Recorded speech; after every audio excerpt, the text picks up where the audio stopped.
We have a couple of African economies that I believe their GDP almost 30, about 30%. I believe that's the Gambia, where their GDP, 30% of it comes from remittances.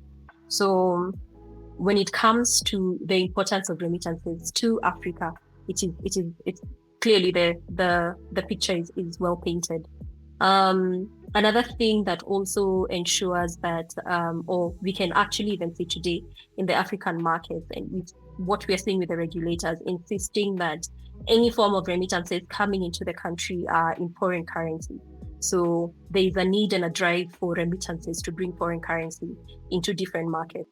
Hey, welcome to the FinTech Frontlines by Cora. This podcast is a collection of timeless ideas on how to build, launch, and operate a fintech in Africa from the most experienced minds in African fintech.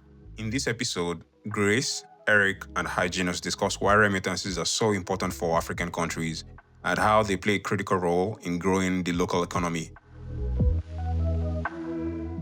Remittances and economies for sure go hand in hand. We have a couple of African economies that I believe their GDP almost 30, about 30%. I believe that's the Gambia, where their GDP, 30% of it comes from remittances. So when it comes to the importance of remittances to Africa, it's clearly the picture is well painted. Another thing that also ensures that, or we can actually even see today in the African markets, and with what we are seeing with the regulators insisting that any form of remittances coming into the country are in foreign currency. So there is a need and a drive for remittances to bring foreign currency into different markets. So, which means purchasing power for most of these African markets where we constantly are in debt. So remittances play quite a key role in most of these economies. The largest thing of why remittance continue to become critical in some of these countries is they represent a humongous and critical source of foreign currency. So think about most of the African nations are net importers, right? And so you if you are a net importing country and you are exporting very, very limited, then you will need a huge source of FX.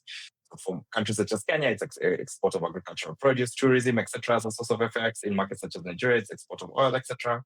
And so for some of these countries, the dollars really, really do matter in terms of these countries being able to pay back their debt or being able to buy machinery and do a lot more critical stuff in that, such as investment in infrastructure, investment in healthcare, etc. And so I would say that is why remittance continues to play a very critical role in these markets. But then taking another backseat from it, right? You have to think about this from from a societal perspective. We have very, very strong bonds with our mother countries, and we have the opportunities to work in other countries. You feel a sense of obligation towards being able to give back.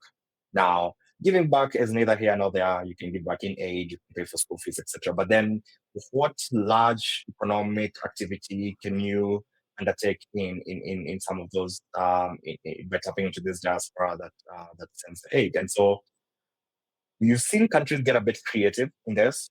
Diaspora bonds are a huge thing, which is essentially being able to harness this power of this global diaspora and Africans in all these other markets that are not just looking to sending a couple of dollars back home, but then gainfully put their monies to work in their mother countries, whether it's building airports, whether it's building infrastructure, whether it's doing much more critical stuff. So at the end of the day, I think that's the one way that that's why remittance will continue to play a critical role, just because of what they represent to these governments in terms of captive power of the dollar, essentially, of power of the of G10 currencies and what they can do in their mother countries.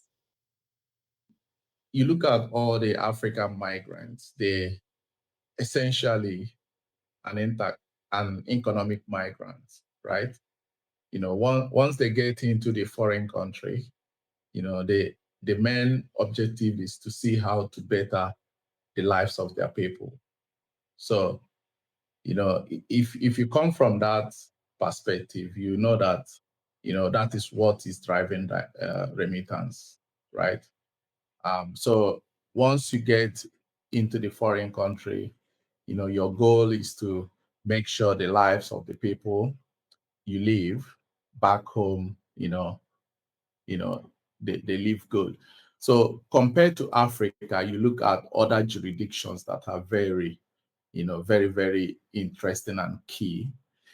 I can remember when we chase companies like World Remit from the African market, they move straight to, the Asian Pacific, the Philippines, the Indians, so, Pakistan and all that. So those are also, interesting market as well, because most of them in diaspora are purely economic migrants. They send money, as soon as your salary is coming into your account, there is a projection of how much that is going back home to take care of your home. So that is what it is. And, and this is what drives the remittance in Africa and other jurisdictions. If you key into that, you understand, why, is a market that will keep growing over and over.